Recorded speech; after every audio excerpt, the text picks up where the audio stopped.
Here I've got SHARP C10 and let me show you how to change language on the following device. So at first let's open the settings, then find and select other settings, and here you should pick languages and input. Now go to the languages, so it's the first tab, and now click on add a language to choose the language that you would like to apply.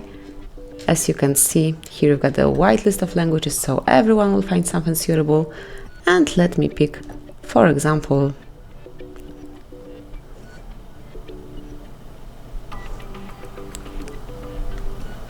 Magyar. Here it is. And now swipe it up to the first place to make it a default language. Over here.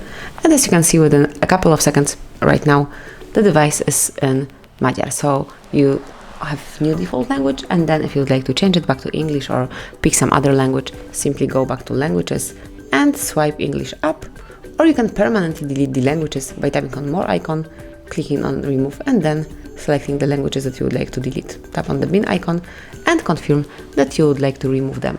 So that would be all. This is how you can change language in your device. Thank you for watching. Please subscribe our channel and leave the thumbs up.